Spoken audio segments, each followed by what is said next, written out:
नमो विष्णुपादाय कृष्णपृष्ठाय भूतले श्रीमते भक्तिवेदांत स्वामिनीति नामिने। नमस्ते सारस्वती देवे गौरवाणी प्रचारिणे निर्विशेष शून्यवादी पाश्चात्य देशतारिणे। ओम नमो भगवते वासुदेवाय। हरे कृष्ण। শুধু ভক্তবৃন্দ, আপনাদেরকে ভক্তি শাস্ত্রীর শ্লোক অধ্যয়নের তৃতীয় এবং সর্বশেষ পাঠে স্বাগত। আপনার অবগত আছেন এর পূর্বে আমরা শ্রীমদ্ ভগবত গীতা মোট আমরা 17টি শ্লোক আলোচনা করে নিয়েছি। আজকের তৃতীয় অর্থাৎ শেষ পাঠে আমরা ভক্তি ষষ্ঠকের আরো বাকি 9টি শ্লোক এবং জ্ঞান ষষ্ঠকের 9টি শ্লোক, মোট 18টি শ্লোক আলোচনা করব। অর্থাৎ ভগবত গীতার আজকে আমরা নবম অধ্যায় থেকে শুরু করে অষ্টাদশ অধ্যায় পর্যন্ত এই অধ্যায়গুলিতে যে যে শ্লোকগুলি ভক্তিশাস্ত্রী সিলেবাসের মধ্যে রয়েছে সেগুলির উচ্চারণ ভঙ্গি এবং সন্ধি বিচ্ছেদ তথা সেগুলির অর্থ অনুবাদ ইত্যাদি নিয়ে আমরা আলোচনা করব। সর্বপ্রথম রাজগুহ্য যোগের দ্বিতীয় শ্লোক নিয়ে আমরা শুরু করি।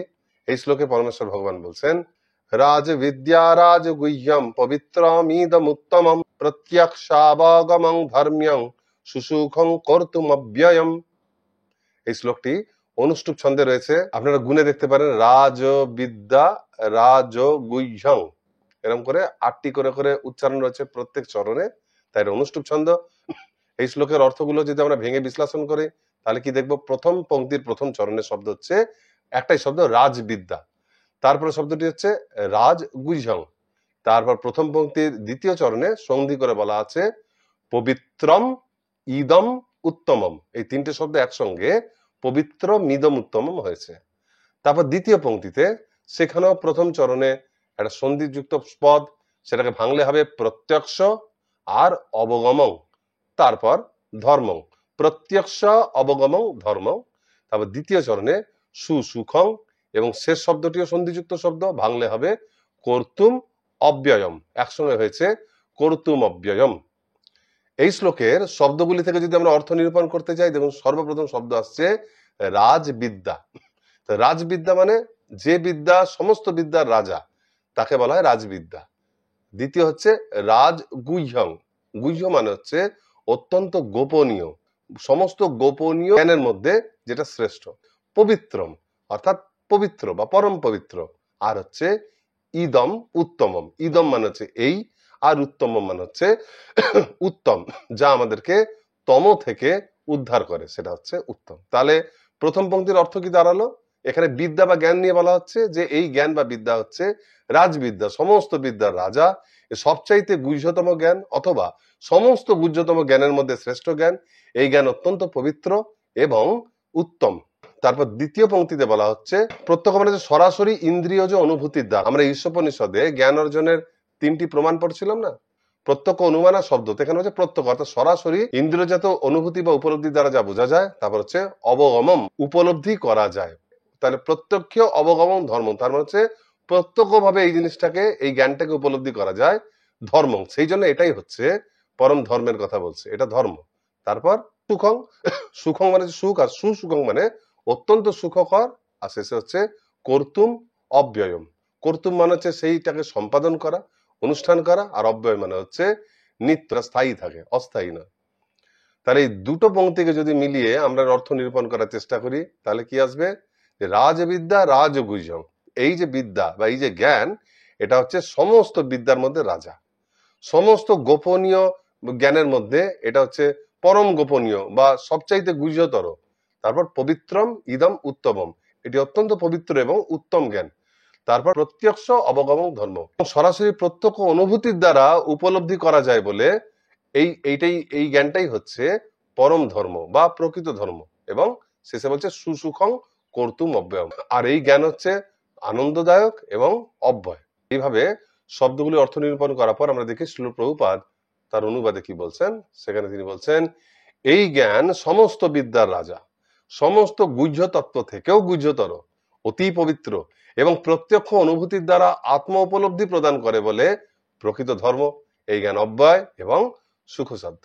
তাহলে দেখুন শব্দগুলি থেকে আমরা যে অর্থ নিরূপণ করলাম শ্রীল প্রভুপাদের অনুবাদের সঙ্গে প্রায় পুরোটাই মিলে যাচ্ছে। এখানে বিশেষ কিছু পৃথকভাবে তিনি বলেননি, তো সেই জন্য আমরা আলাদাভাবে আর দ্বিতীয়বার বলার দরকার নেই, শব্দগুলোকে লক্ষ্য করলেই বুঝতে পারছেন।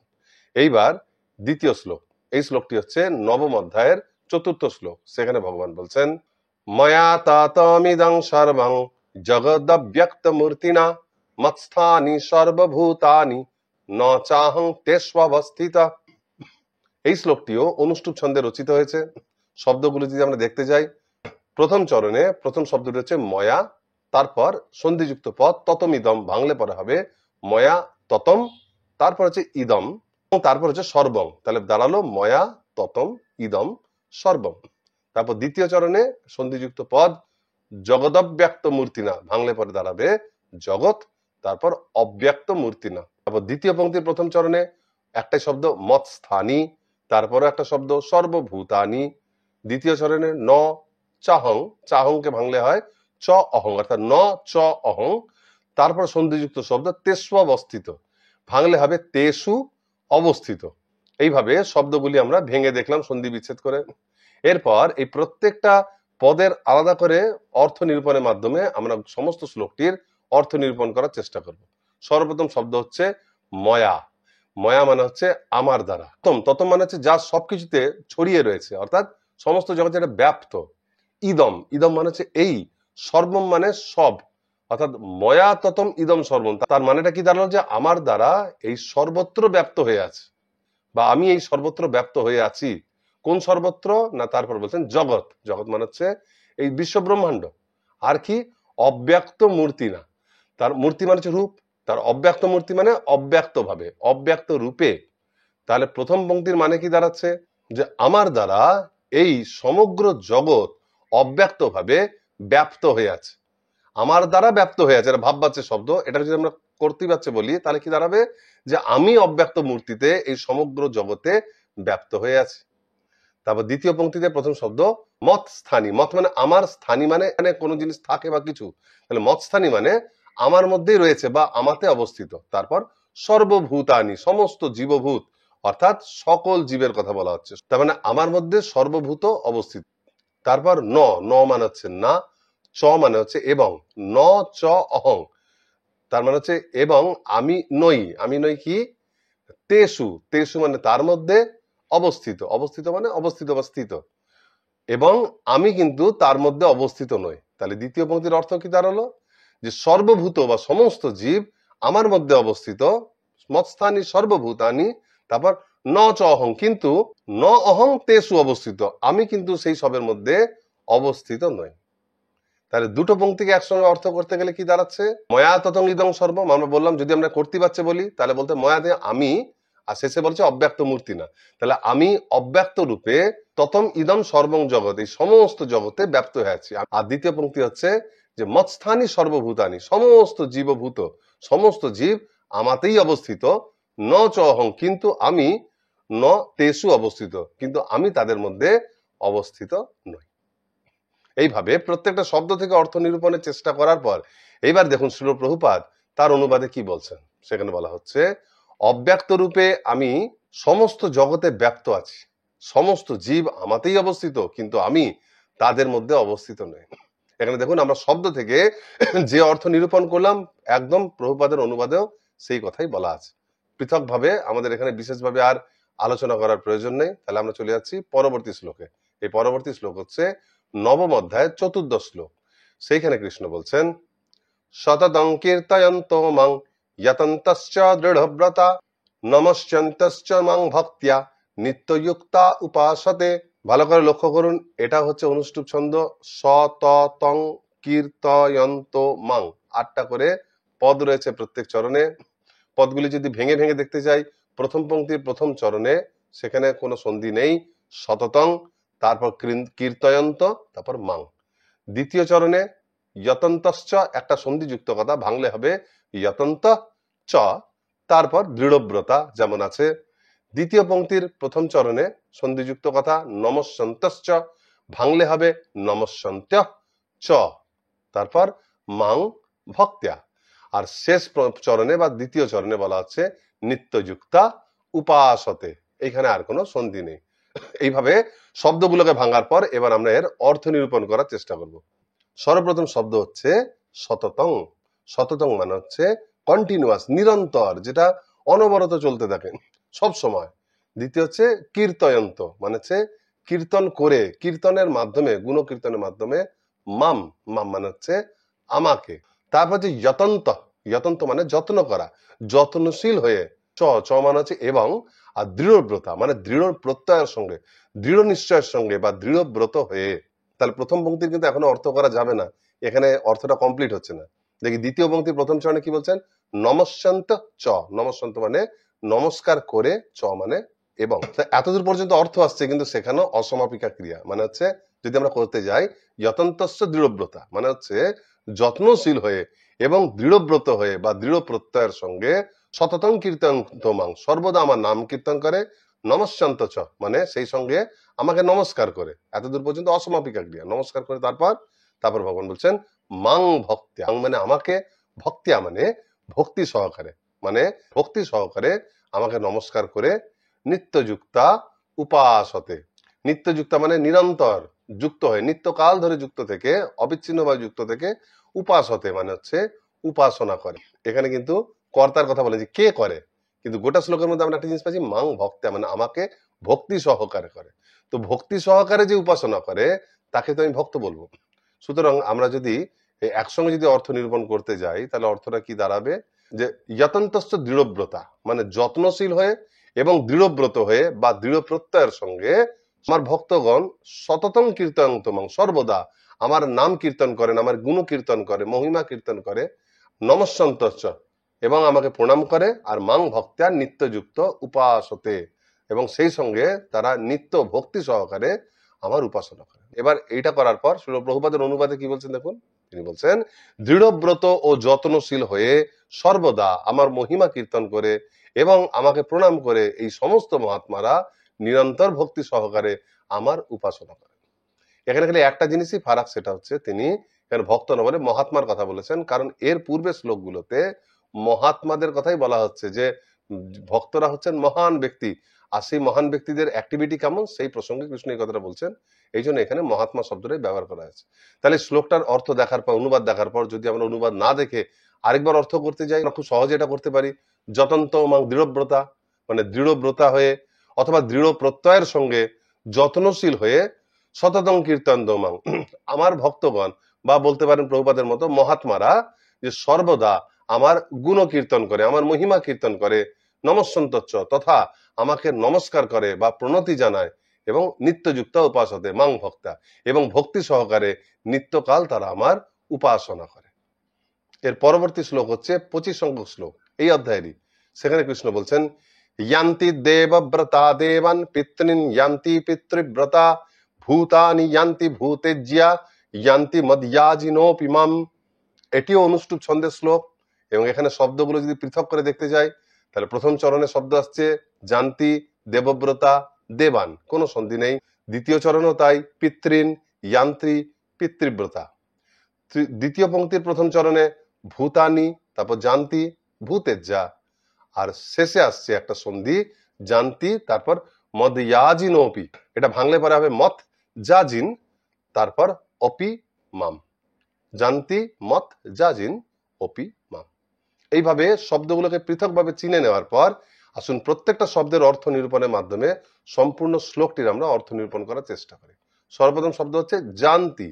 জান্তি মানে হচ্ছে প্রাপ্ত হন বা সেই স্থানটা লাভ করেন। দ্বিতীয় হচ্ছে দেবব্রতা মানে দেবতাদের ব্রত গ্রহণকারী বা এক কথায় দেব উপাসকগণ। তারপর দেবান, দেবান মানে হচ্ছে দেবতাদের। তাহলে জান্তি দেবব্রতা দেবান মানে হচ্ছে যে দেব উপাসকগণ দেবতাদের প্রাপ্ত হন বা দেবতাদের নিকট গমন করেন। তারপর পিতৃন, পিতৃন মানে হচ্ছে পিতৃলোকে অবস্থানকারী বা পূর্বপুরুষ যারা রয়েছে তাদের কথা বলা হচ্ছে। জান্তি মানে আমরা আগেই বললাম লাভ করেন বা প্রাপ্ত হন। পিতৃব্রতা পিতৃপুরুষের উপাসকগণ। তাহলে পিতৃ উপাসকগণ পিতৃলোক লাভ করেন বা পিতৃপুরুষদের প্রাপ্ত হন। দ্বিতীয় পংক্তিতে কি বলা হচ্ছেন, ভূতানি, ভূত মানে হচ্ছে অশরীরী আত্মার কথা বলা হচ্ছে, অর্থাৎ ভূত প্রেত আদি এই সমস্ত সূক্ষ্ম শরীর বিশিষ্ট জীবদের কথা বলা হচ্ছে। ভূত প্রেতেদের জান্তি মানে লাভ করেন, ভূত প্রেতেদের লাভ করেন, কে লাভ করেন, ভূতেজ্যা, ভূত প্রেত ইত্যাদির উপাসক। তাহলে ভূত প্রেতের যারা উপাসনা করে তাহলে ভূত প্রেতাদির নিকট গমন করেন বা তাদেরকেই লাভ করেন। আর অবশেষে কি বলা হচ্ছে, জান্তি লাভ করেন বা প্রাপ্ত হন, মত হচ্ছে আমার, আর জাজিনো যাজনকারী মানে আমার যাজনকারী, অর্থাৎ ভগবান বলছেন আমার যাজনকারী, ভগবানের যাজনকারী মানে হচ্ছে আমার ভক্তগণ। অপি, অপি মানে হচ্ছে কিন্তু, মাম, তাহলে শেষ চরণে মানে দাঁড়াচ্ছে কিন্তু মত যাজিন, কিন্তু আমার ভক্তগণ বা আমার উপাসকগণ জানতি মাম, আমার নিকট গমন করেন বা আমাকে প্রাপ্ত হন। তাহলে সমগ্র শ্লোকটা যদি অর্থ একসঙ্গে করতে যাই তাহলে কি দাঁড়াচ্ছে পরপর, জানতি দেবব্রতা দেবান, দেব উপাসকগণ দেবলোকে গমন করেন বা দেবলোক প্রাপ্ত হন। পিতৃন জানতি পিতৃবতা, পিতৃলোকের পিতৃপুরুষদের উপাসকগণ পিতৃলোক লাভ করেন। ভূতানি জানতি ভূতেজ্জা, ভূত প্রেতের উপাসকগণ ভূত প্রেতেদের অবস্থানকারী লোক লাভ করেন। কিন্তু মত যাজিন, আমার ভক্তগণ বা আমার উপাসনাকারী জানতি মাম, আমার নিকট গমন করেন বা আমাকেই প্রাপ্ত হন।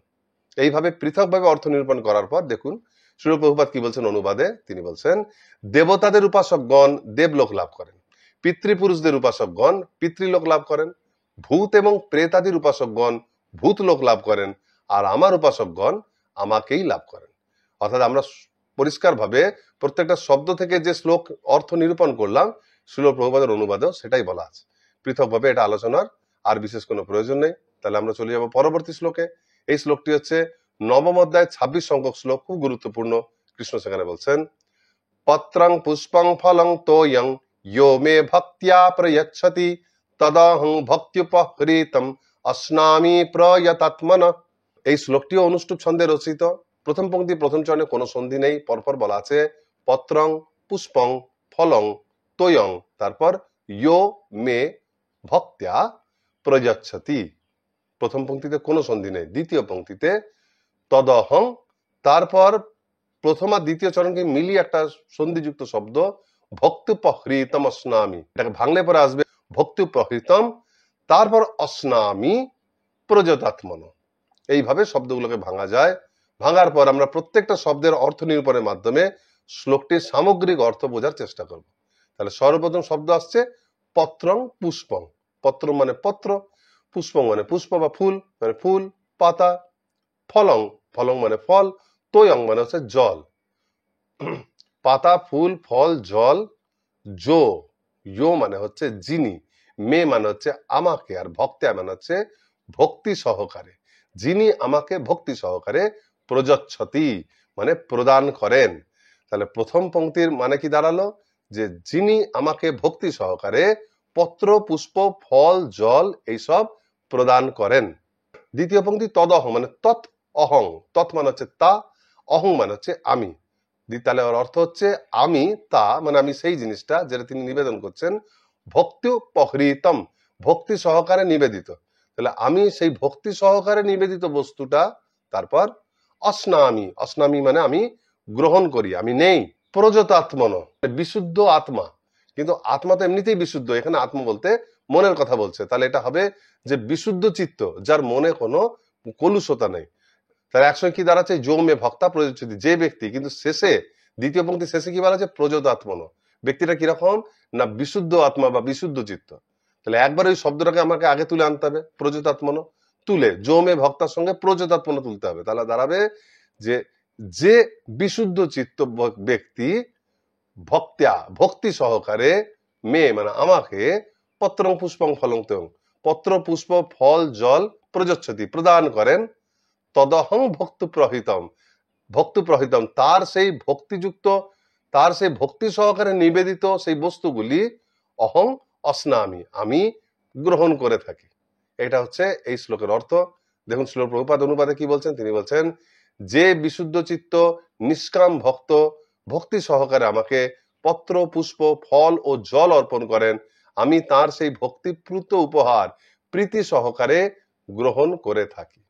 এইখানে প্রভুপাদ একটা জিনিস জুড়েছেন যে আমি প্রীতি সহকারে গ্রহণ করি, অর্থাৎ ভগবান যখন বলছেন কেউ ভক্তি সহকারে দিলে আমি গ্রহণ করি, তো ভক্তি সহকারে কথাটা গুরুত্বপূর্ণ, অর্থাৎ ভগবান সন্তুষ্টই গ্রহণ করেন, সেই ভাবটি ছিল প্রভুপাদ এখানে অ্যাড করেছেন। তাহলে সেটা জানার পর আমরা আবার যদি অর্থ নিরূপণ করতে চাই তাহলে কি দাঁড়াবে, যে বিশুদ্ধ চিত্ত বা সংযত চিত্ত ভক্ত ভক্তি সহকারে আমাকে পত্রং পুষ্পং পত্র পুষ্প ফল জল প্রদান করেন বা অর্পণ করেন, তার দ্বারা ভক্তিপূর্ণভাবে নিবেদিত বা ভক্তিপ্লুত সেই সমস্ত উপহারগুলি, এবার প্রভুপাদ যেটা অ্যাড করছেন প্রীতি সহকারে, প্রীতি সহকারে অস্নামি গ্রহণ করি, আমি তার দ্বারা ভক্তি সহকারে প্রদত্ত সেই উপহারগুলি প্রীতি সহকারে আনন্দের সঙ্গে গ্রহণ করি। এটা হচ্ছে এই শ্লোকের অর্থ। এবারের পরে আমরা চলে যাব নবম অধ্যায়ের 27 সংখ্যক শ্লোক, যেটা হচ্ছে কর্মযোগের একটা কনক্লুশন। কর্মযোগ কিভাবে ভক্তিতে পরিণত হচ্ছে তার কনক্লুশন। সেখানে কৃষ্ণ বলছেন, ইয়ৎ করোষি ইয়দস্নাসি ইয়জ্জুহোষি দদাসি ইয়ৎ তপস্যা কৌন্তেয় তৎকুরুষ্ব মদর্পণম। এই শ্লোকটিও অনুষ্টুপ ছন্দে রচিত। অর্থগুলি যদি আমরা আলাদা করে ভেঙে দেখতে যাই, প্রথম পংক্তির প্রথম চরণে ইয়ৎ করোষি একসঙ্গে খালি বলা হয়েছে, তারপর সন্ধি হয়ে গেছে ইয়দস্নাসি, এটা হবে ইয়ৎ অস্নাসি। দ্বিতীয় চরণে ইয়জ্জুহোষি, এটা হচ্ছে যৎ জুহোষি, আর শেষে হচ্ছে দদাসি যৎ। দ্বিতীয় পংক্তিতে ইয়ৎ তপস্যাসি ভাঙলে পরে হবে ইয়ৎ তপস্যাসি, তারপর কৌন্তেয় তৎকুরুষ্ব, এটাকে পৃথক করতে হবে খালি তৎ কুরুষ্ব, আর মদর্পণম ভাঙলে পরে হবে মত অর্পণম। এইভাবে শব্দগুলিকে আমরা আলাদা করতে পারি। এবার আমরা প্রত্যেকটি শব্দের অর্থ নিরূপণের মাধ্যমে শ্লোকের ওভারঅল অর্থ বোঝার চেষ্টা করব। সর্বপ্রথম শব্দ হচ্ছে ইয়ৎ। ইয়ৎ মানে হচ্ছে যা, আর করসি মানে হচ্ছে তুমি করো। ইয়ৎ করসি মানে তুমি যা করো। তারপর যৎ মানে যা, অস্নাসি মানে গ্রহণ করো, আহার করো, ভোজন করো। তারপর আবার যৎ জুহসি, যৎ মানে যা, জুহসি, জুহসি মানে হচ্ছে যজ্ঞ করো বা হোম করো। আর দদাসি যৎ, যৎ মানে যা, দদাসি মানে দান করো, তাহলে যা দান করো। তাহলে 4 রকম কথা বলা হচ্ছে। তুমি যা কর্ম করো, তুমি যা ভোজন করো, তুমি যা যজ্ঞ বা হোম করো, এবং তুমি যা দান করো। তারপর দ্বিতীয় পংক্তিতে বলা হচ্ছে আরো একটা ইয়ৎ তপস্যসি, তুমি যা তপস্যা করো। তারপর কৌন্তেয়, এখানে তিনি সম্বোধন করছেন অর্জুনকে যে হে কুন্তি পুত্র, এই যে 5টা কাজ বললেন। তারপর তৎ কুরুষ্ব, তৎ মানে তা, মানে এই কাজগুলি, কুরুষ্ব মানে করো, কি মত মানে আমাকে, অর্পণ মানে অর্পণ, অর্থাৎ এই সমস্ত কাজগুলি হে কৌন্তেয় তুমি আমাকেই অর্পণ করো। তাহলে দুটো পংক্তি একসঙ্গে মিলালে কি দাঁড়াবে? প্রথমে সম্বোধন যাবে কৌন্তেয়, তাহলে হে কৌন্তেয় বা হে কুন্তি পুত্র, ইয়ৎ করসি তুমি যা কিছু কর্ম করো, যৎ অস্নাসি তুমি যা আহার করো, যৎ জুহসি তুমি যা যজ্ঞ বা হোম করো, দদাসি যৎ তুমি যা দান করো, আর ইয়ৎ তপস্যসি তুমি যা তপস্যা করো, তৎকুরুষ্ব সেই সমস্ত কিছু তুমি মত অর্পণম আমাকে অর্পণ করো। এইভাবে ওভারঅল মানে করার পর আমরা যদি দেখি শিল প্রভুপাদ অনুবাদে কি বলছেন, সেখানে আমরা দেখতে পাচ্ছি তিনি বলছেন হে কৌন্তেয় তুমি যা অনুষ্ঠান করো, যা আহার করো, যা হোম করো, যা দান করো, এবং যে তপস্যাই করো, সেই সমস্তই আমাকে সমর্পণ করো। এই একই কথা শিল প্রভুপাদ বলছেন, খালি অর্পণের জায়গায় তিনি বলেছেন শেষে মত অর্পণ, সেটা বলছেন সমর্পণ করো। তা সেখানে আলাদা কোনো অর্থ আসছে না, সেই জন্য এটাকে পৃথকভাবে আলোচনার দরকার নেই। প্রত্যেকটা শব্দ থেকে আমরা অর্থটা নিরূপণ করতে পারছি। তাহলে এইভাবে এই শ্লোকটা আমাদের কমপ্লিট। এইবার আমরা চলে যাব এই নবম অধ্যায়েরই 29 সংখ্যক শ্লোকে। এই শ্লোকে কৃষ্ণ বলছেন সমহং সর্বভূতেষু ন মে দেশ্যস্তি ন প্রিয় ইয়ে ভজন্তি তুমাং ভক্তিয়া মোহিতে তেষু চাপ্যহম। এই শ্লোকটিও অনুষ্টুপ ছন্দে রচিত হয়েছে। আমরা আগেই বলেছিলাম ভগবত গীতায় বেশিরভাগ শ্লোক অনুষ্টুপ ছন্দে, আর কয়েকটা শ্লোক ত্রিষ্টুপ ছন্দে। এই শ্লোকের শব্দগুলিকে ভাঙতে হবে। প্রথম চরণে সমহং ভাঙলে আসবে সম অহং, তারপর সর্বভূতেষু একটাই শব্দ। দ্বিতীয় চরণে ন মে, তারপর হচ্ছে দেশ্যস্তি, এটা সন্ধিযুক্ত পদ, ভাঙলে হবে দেশ্য অস্তি, তারপর ন প্রিয়, এখানে সন্ধি নেই। দ্বিতীয় পংক্তিতে প্রথমে হচ্ছে ইয়ে ভজন্তি, তারপর তু মাং ভক্ত্যা, কোনো সন্ধি নেই। শেষ চরণে মই তে, তারপর তেসু, তারপর একটা সন্ধিযুক্ত কথা চাপ্যহম, ভাঙলে আসবে চ ওপি অহং। এইভাবে প্রত্যেকটা শব্দকে আলাদা করে চিনে নেওয়ার পর এবার আসুন প্রত্যেক শব্দের আমরা অর্থ নিরূপণ করার চেষ্টা করি। তাহলে প্রথম শব্দ হচ্ছে সম অহং। সম মানে হচ্ছে সমানভাবে, সমভাবাপন্ন। অহং মানে হচ্ছে আমি, আমি সমানভাবে। তারপর কি সর্বভূতেষু, সমস্ত জীবকুলের প্রতি, আমি সমানভাবে সমস্ত জীবকুলের প্রতি। তারপর হচ্ছে ন, ন মানে হচ্ছে নয়। মে মানে হচ্ছে আমার। দেশ্য, দেশ্য মানে হচ্ছে দ্বেষকারী, যার প্রতি আমার শত্রু ভাব থাকে, বিদ্বেষ ভাব থাকে, সেই জিনিসটা। অস্তি, অস্তি মানে হচ্ছে হয়। তাহলে ন মে দেশ্য অস্তি, তার মানে আমার কারো প্রতি দেশ ভাব হয় না। তারপর ন প্রিয়, ন মানে না, প্রিয় মানে হচ্ছে প্রিয়। তাহলে দ্বিতীয় চরণের অর্থ কি দাঁড়াচ্ছে, যে আমার কারো প্রতি ন মে দেশ্য অস্তি, আমার কারো প্রতি বিদ্বেষ ভাব নেই, আর ন প্রিয়, আবার কেউ আমার প্রিয়ও নয়।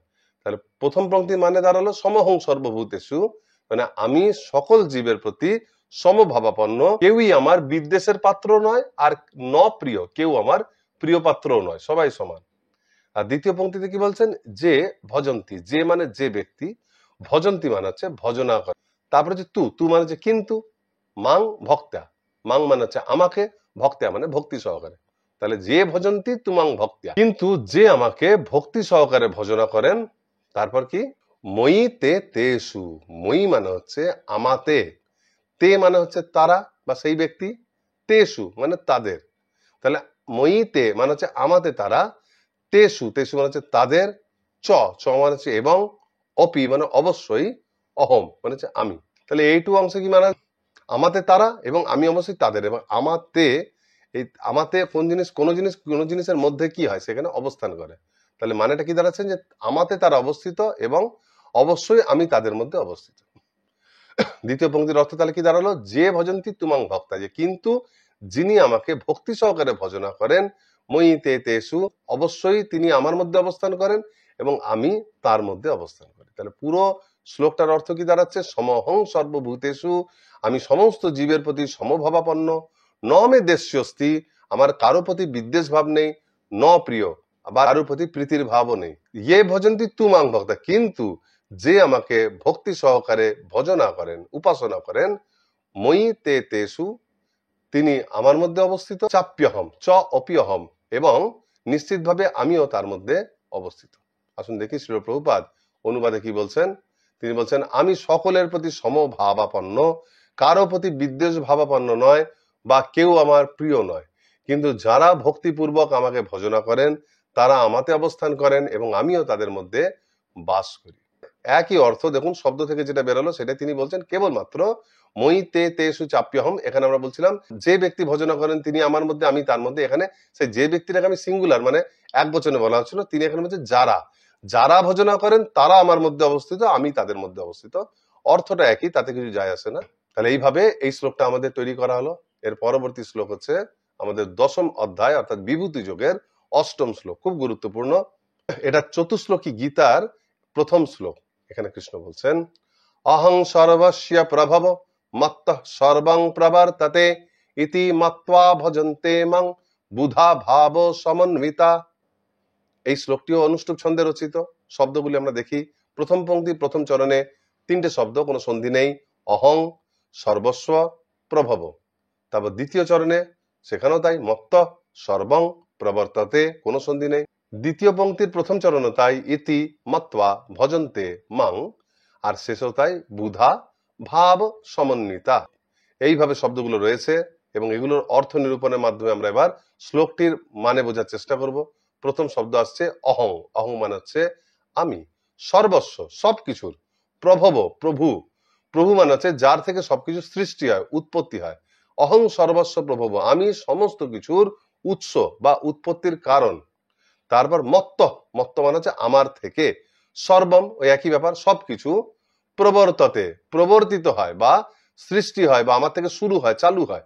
তাহলে প্রথম পংক্তির কি অর্থ দাঁড়ালো, অহং সর্বস্ব প্রভব, আমি সমস্ত কিছুর উৎস, মত্ত সর্বং প্রবর্ততে, সবকিছু আমার থেকেই সৃষ্টি হয় বা আমার থেকেই শুরু হয়। তারপর দ্বিতীয় পংক্তিতে ইতি মত্বা, ইতি মানে হচ্ছে এইভাবে, এই জিনিসটা, মত্বা মানে হচ্ছে জেনে, এই জিনিসটা, এই যে আমার থেকে সবকিছু সৃষ্টি, এই জিনিসটা জেনে কি হয়, ভজন্তে মানে ভজনা করেন, মাং এইভাবে জানার ফলে আমাকে ভজনা করেন।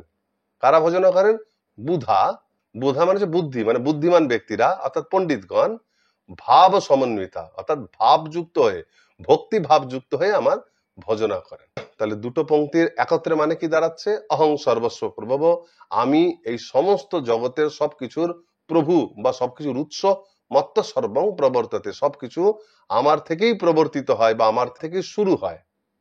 ইতি মত্বা ভজন্তে মাং, এই তত্ত্বটা জানার ফলে বুধা ভাব সমন্বিতা, বুদ্ধিমান ব্যক্তি বা পণ্ডিতগণ ভাব সমন্বিতা ভক্তি ভাব সহকারে ভজন্তে মাং, আমার ভজনা করেন বা আমার উপাসনা করেন। আসুন দেখি শিল প্রভুপাদ অনুবাদে কি বলছেন। তিনি বলছেন, আমি জড় ও চেতন জগতের সবকিছুর উৎস, সবকিছু আমার থেকেই প্রবর্তিত হয়, সেই তত্ত্ব অবগত হয়ে পণ্ডিতগণ শুদ্ধ ভক্তি সহকারে আমার ভজনা করেন। একই রকম আমরা শব্দগুলো থেকে যে অর্থ পেলাম সেই অর্থ কেবলমাত্র সর্বস্ব কথাটাতে আমরা যে বলছিলাম সমস্ত জগৎ, সেখানে শ্রীল প্রভুপাদ ভেঙে বলছেন যে জড় এবং চেতন সবকিছুর উৎস। এটা বলা জরুরি, কারণ অদ্বৈতবাদীরা জড় জিনিসের উৎস ভগবানকে মানলেও জীব আর ভগবানকে তারা এক বলে মনে করেন। তো সেই জন্য পৃথকভাবে বলেছেন। তাহলে এই অনুবাদটা দেখার পর আমরা যদি আরেকবার শব্দগুলি থেকে অর্থ নিরূপণ করার চেষ্টা করি, তাহলে দাঁড়াবে অহং সর্বস্ব প্রভব, আমি জড় ও চিন্ময় সবকিছুর উৎস, আমার থেকে মত্ত সর্বং প্রবর্ততে, আমার থেকেই সবকিছু সূচনা হয় বা আমার থেকে সবকিছু প্রবর্তিত হয়। ইতি মত্বা, এই সেই তত্ত্ব জেনে বুধা ভাব সমন্বিতা, বুদ্ধিমান বা পণ্ডিতগণ ভক্তিভাব সহকারে ভজন্তে মাং, আমার উপাসনা করেন বা আমার ভজনা করেন। এইভাবে এই শ্লোকটি আমরা কমপ্লিট করলাম। এরপর আমরা এই চতুশ্লোকী গীতারই 3 নম্বর শ্লোকটা পড়বো, মানে একটা শ্লোক বাদ দিয়ে 10ম অধ্যায়ের 10ম শ্লোকটা আলোচনা করব। সেখানে কৃষ্ণ বলছেন তেষাং সতত যুক্তানাং ভজতাং প্রীতিপূর্বকম দদামি বুদ্ধি যোগং তং येन মামুপয়ান্তি তে। এই শ্লোকটি অনুষ্টুপ ছন্দে রচিত। এখানে প্রত্যেকটা শব্দ আলাদা করে দেখি। প্রথম পংক্তির প্রথম চরণে প্রথমে তেষাং, তারপর সতত যুক্তানাং, এটাও একটাই শব্দ এখানে ব্যবহার করা হয়েছে, তারপর ভজতাং এবং শেষে প্রীতি পূর্বকম। তারপর দ্বিতীয় পংক্তিতে দদামি, তারপর বুদ্ধি যোগং তং, এখানে কোনো সন্ধি নেই, তারপর যেন লাস্টে খেলে একটা সন্ধি মাম উপজান্তি, সেটা ভাগ হবে মাম উপজান্তি, তারপর তে। এটা হলো সন্ধি বিচ্ছেদ। এবার এই শব্দগুলোর অর্থ নিরূপণের মাধ্যমে আমরা শ্লোকের অর্থ করার চেষ্টা করব। প্রথম শব্দ হচ্ছে তেষাং, তেষাং মানে তাদের, সতত যুক্তানাং মানে সতত মানে সর্বদা নিত্য যুক্ত, এখনো কোনো অর্থ এলো না, এই দুটো শুনে কোনো অর্থ বোঝা যাচ্ছে না। তারপর হচ্ছে ভজতাং, ভজতাং মানে হচ্ছে ভজনা করেন। তারপর আসছে প্রীতিপূর্বক, প্রীতিপূর্বক তার মানে হচ্ছে ভজনা করেন, যে সতত যুক্ত থেকে প্রীতিপূর্বক ভজনা করেন।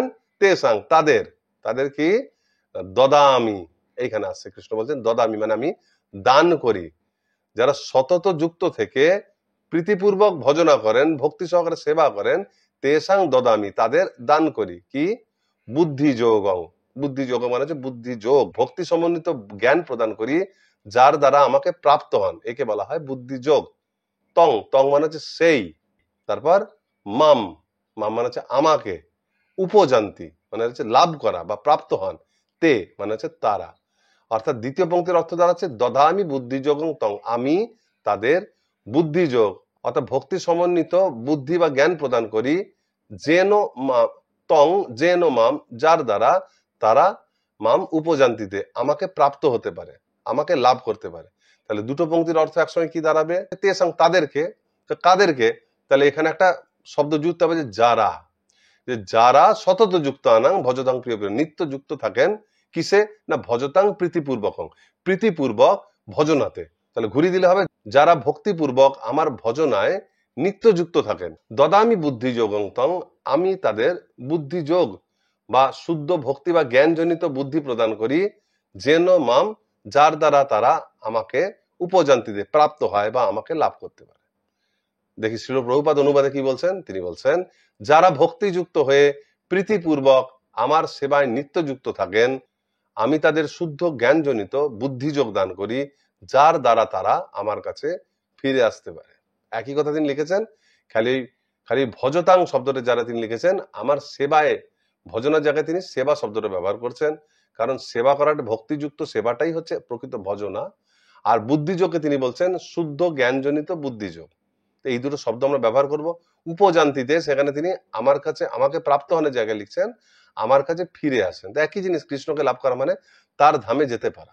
তাহলে এইভাবে অনুবাদটা দেখে আমরা যদি অনুবাদ না দেখে আবার অর্থ করতে যাই, তাহলে কি দাঁড়াচ্ছে, সর্বপ্রথম আছে প্রীতিপূর্বকম, যে যারা প্রীতি সহকারে বা ভক্তি সহকারে ভজতাং আমার সেবায় সতত যুক্ত আনা, সতত বা নিত্যকাল যুক্ত থাকেন, তেষাং দদামি তাদেরকে আমি বুদ্ধিযোগং তং শুদ্ধ জ্ঞানজনিত বুদ্ধিযোগ দান করি, যেন মা যার দ্বারা তারা আমার কাছে ফিরে আসতে পারে। এখন যে আমাকে প্রাপ্ত হতে পারে আমরা বলি, সেটাও কিন্তু ভুল নয়। এরপর আমরা চলে যাব একেবারে দুটো অধ্যায় বাদ দিয়ে ত্রয়োদশ অধ্যায় প্রকৃতি পুরুষ বিবেক যোগ।